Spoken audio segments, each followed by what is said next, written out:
ನಮಸ್ಕಾರ. ರಾಜ್ಯೋದಯ ನ್ಯೂಸ್ಗೆ ಸ್ವಾಗತ. ನಾನು ವಿನುತಾ ಹೆಜ್ಜೆ.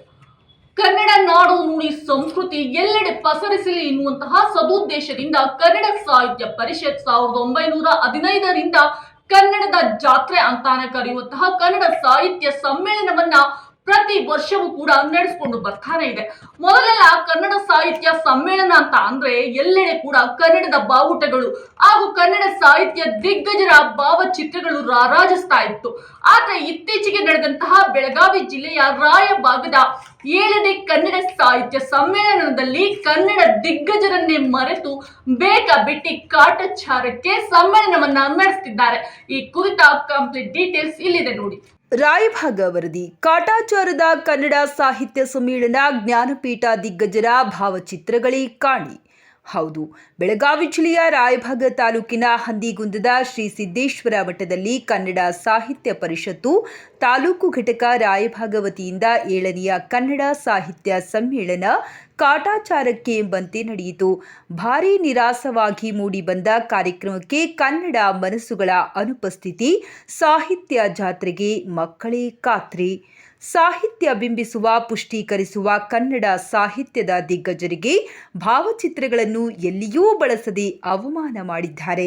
ಜ್ಞಾನಪೀಠ ಪ್ರಶಸ್ತಿ ವಿಜೇತರ ಭಾವಚಿತ್ರಗಳು ಹಾಗೂ ಕನ್ನಡಕ್ಕೆ ದುಡಿದ ಹಾಗೂ ಮಡಿದ ಮನಸ್ಸುಗಳು ಇಲ್ಲಿ ಮಾಯವಾಗಿ ಹೋಗಿ ಕನ್ನಡ ಪರಿಮಳವೇ ಪತ್ತೆ ಇಲ್ಲದಂತಾಗಿದೆ. ಕನ್ನಡದ ಕಣ್ಮಣಿಗಳ ಬದಲಾಗಿ ಪರಿಷತ್ತಿನ ಪದಾಧಿಕಾರಿಗಳ ಭಾವಚಿತ್ರ ಬಳಕೆ ಎಷ್ಟು ಸೂಕ್ತ?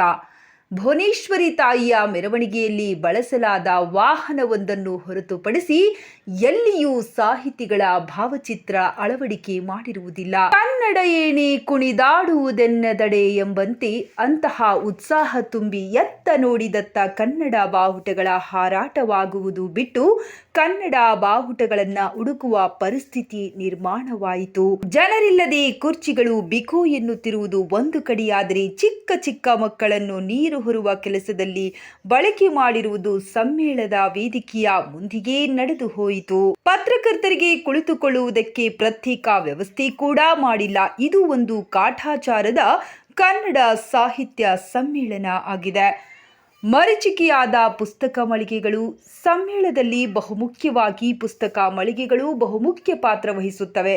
ಕನ್ನಡ ಸಾಹಿತ್ಯ ಕೃತಿಗಳು, ಕಥೆ, ಕಾದಂಬರಿ, ಸಂಕಲನ, ವಚನ ಸಾಹಿತ್ಯದ ಪುಸ್ತಕ, ನಾನಾ ತರಹದ ಪುಸ್ತಕ ಖರೀದಿಸುವವರಿಗೆ ತುಂಬ ನಿರಾಸೆಯಾಯಿತು. ಕಾರಣ, ಯಾವೊಂದು ಪುಸ್ತಕ ಮಳಿಗೆಯೂ ಇರಲಿಲ್ಲ. ಇಷ್ಟು ಸಾಕು ಆಯೋಜಕರ ಅರಸಾಹಸ ತಿಳಿಯಿತು. ಹಳೆ ಅಂಗಡಿ, ಔಷಧಿ ಅಂಗಡಿಗಳು ಇದ್ದವು. ಪುಸ್ತಕ ಭಂಡಾರದ ಬದಲು ಖಾದಿ ಬಟ್ಟೆ ಮಳಿಗೆಗಳು ತಲೆ ಎತ್ತಿದ್ದವು. 7ನೆಯ ರಾಯಭಾಗ ತಾಲೂಕು ಕನ್ನಡ ಸಾಹಿತ್ಯ ಸಮ್ಮೇಳನದ ಸರ್ವಾಧ್ಯಕ್ಷರಾದ IR ಮಠಪತಿಯವರ ಭಾಷಣದ ಪುಸ್ತಕ ಕೆಲವೇ ಜನರ ಕೈ ಸೇರಿತು. ಇಷ್ಟೊಂದು ಕಾಟಾಚಾರದ ಸಮ್ಮೇಳನ ನಡೆಸಿ ಪ್ರಯೋಜನವಿಲ್ಲ. ಸಾಹಿತ್ಯ ಅಡುಗೆ ಉಣ್ಣಲು ಕರೆಯಿಸಿ ಊಟಕ್ಕೆ ಹಾಕದೆ ಹಸಿದ ಹೊಟ್ಟೆಯಲ್ಲೇ ಹಿಂತಿರುಗುವ ಪರಿಸ್ಥಿತಿ ಸಾಹಿತ್ಯ ಅಭಿರುಚಕರರಿಗೆ ಆಯಿತು. ಆದರೂ ಆಗಿರುವ ಅವಘಡಗಳನ್ನು ತಿದ್ದುಕೊಂಡು ಮುಂದೆ ಯಾವ ರೀತಿಯಾದ ಸುಧಾರಿಸಿಕೊಳ್ಳುತ್ತಾರಾ ಎಂಬುದನ್ನು ಕಾದು ನೋಡಬೇಕಾಗಿದೆ.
ಇದಾಗಿತ್ತು ಈ ಕ್ಷಣದ ಪ್ರಮುಖ ಸುದ್ದಿ. ನಿರಂತರ ಸುದ್ದಿ ಸಮಾಚಾರಕ್ಕಾಗಿ ನೋಡ್ತಾ ಇರಿ ರಾಜ್ಯೋದಯ ನ್ಯೂಸ್.